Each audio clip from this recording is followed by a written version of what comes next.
Hello, it's me, Kyle. Welcome to Give Pause Hobby, the channel where I stop to appreciate the things I love to fill my free time with. And today, we're back to Root, the content that started the channel. The channel did not start Root content. It did not. But this is a series that I started after getting through all of the Big Teach episodes last spring for the new Clockwork 2 expansion and revamping the Clockwork 1 expansion videos before those. And this is the one where I do my quick piloting of these factions. I don't go through any of the nitty-gritty rule sets. If you would like that, this is, if you didn't know, I don't know how this is going to turn up on green screen. We're talking about the logical lizards today. And so if you want to know all the details about how this works, there's a video up in the corner for the Big Brother episode where I go through all the setup, all the rules. I do an example turn, actually showing you the turn, and everything is provided there. What this video is for the people who fall into one of these categories. One, you've already watched that video and you want to see if you can keep up with, I'm just kind of going through, I'm not going to explain every rule, and if you can get to the end of, the end of the board, the end of evening, and you haven't had to pause and say wait, what did he mean when he said that? Then you know the faction pretty well. Two, if you are someone who knows Root pretty well and think, I've played with maybe some of the Clockworks before, but I haven't played with the logical lizards, but I think I can handle it.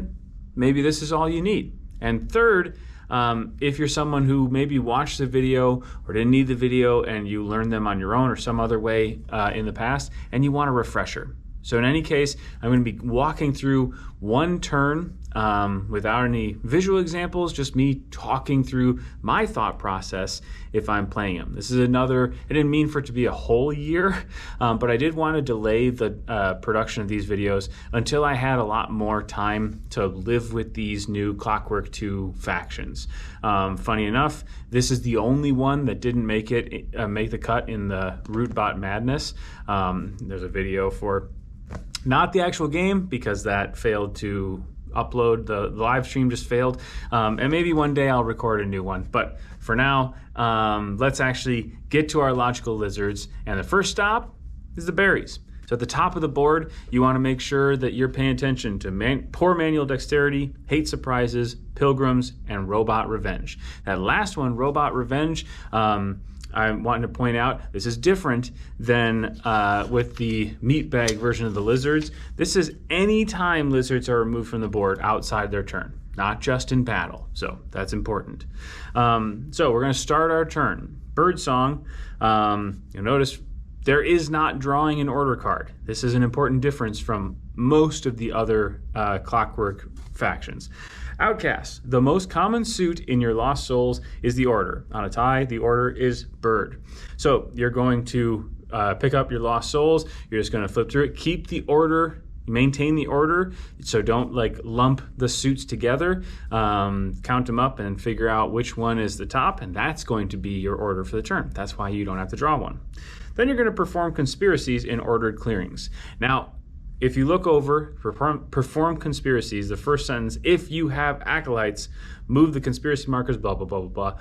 We'll pretend like we didn't have acolytes. This was an early turn in the game, and we'll come back and talk about Conspiracies later. But no acolytes, so you can just skip past that, and we're into daylight.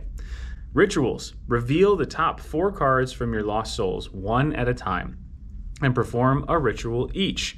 This is why it's important to maintain the order of your cards in the Lost Souls, because they do matter. It matters so much, it tells you, do not mess up the order when you reveal these cards.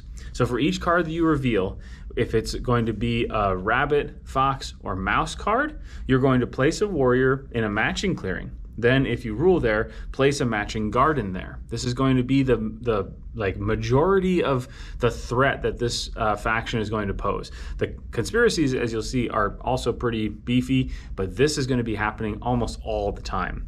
There are clearing tie listings there, so make sure you pay attention. And as always, the final unwritten clearing is priority. All right, so if the card that you revealed is a bird card, you're going to take a lizard warrior from the clearing with the most lizard warriors and place it in the acolytes box. At which point you're going to take that bird card and you're going to discard it. You do not put it back into Lost Souls. And that's daylight. That's all it is. When we get to evening, your first step is to score victory points of rightmost empty garden space.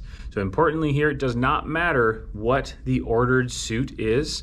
Honestly, the ordered suit only really applies to conspiracies. Once you get past Birdsong, you don't care about the ordered suit. Once you get to the first step in evening, whatever gets them the most points, that's what they're scoring. Second up, you're going to discard your Lost Souls. Remember, you revealed those 4 cards, so they are off to the side.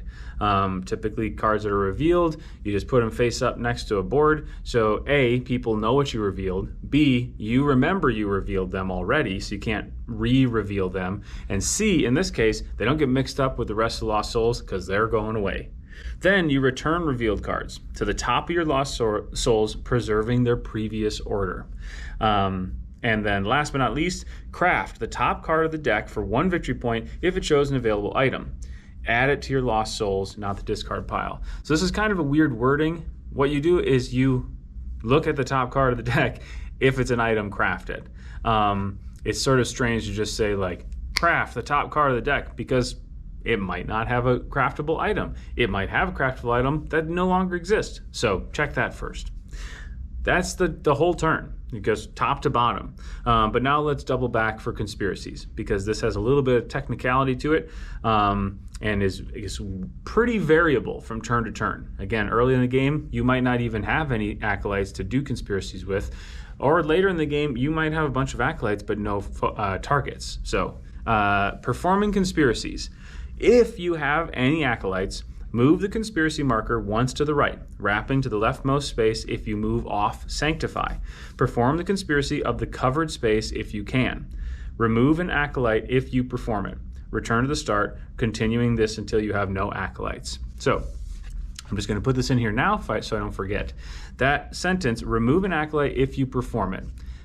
Mileage may vary on this, but from my personal experience, sometimes this box gets pretty stacked with acolytes, and the thing about only removing them if you actually get to do the action is you are guaranteeing the logical lizards maximum efficiency for the whole game. Because if they never lose acolytes for actions that fizzle, like there's no, they're trying to sanctify something but there aren't buildings to sanctify, then those acolytes just stay in the hopper until they can be used. So I personally, last time we played, the friend, we discussed maybe trying to actually lose acolytes anytime the marker gets moved, regardless of whether it actually happens or not. Because the other thing is, if there are no, crusade is just not one that's going to happen. Battle in each order clearing that has 2+ lizard warriors. If you don't have a bunch of lizards on board, Crusade's never going to happen, and then you're just skipping past those turns and you're hitting convert, sanctify, convert, sanctify.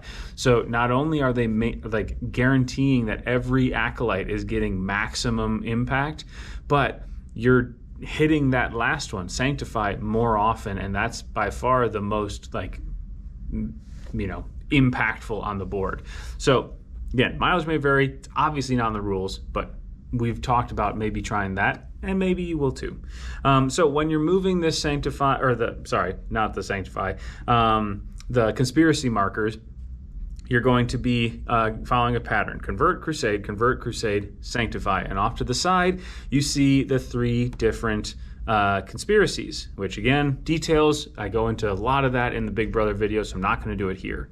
Last thing I will say about conspiracies is, if you have, anytime you move the conspiracy marker, keep in mind where it started.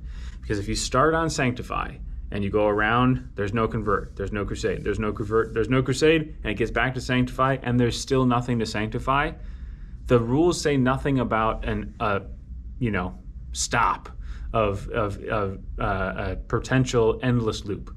Because if there's no targets for a whole rotation, guess what? There's not going to be targets on the next one either. So if it makes it one lap around and it doesn't do the action on any of the spaces, including where it started, there's nothing to target, and then you move on.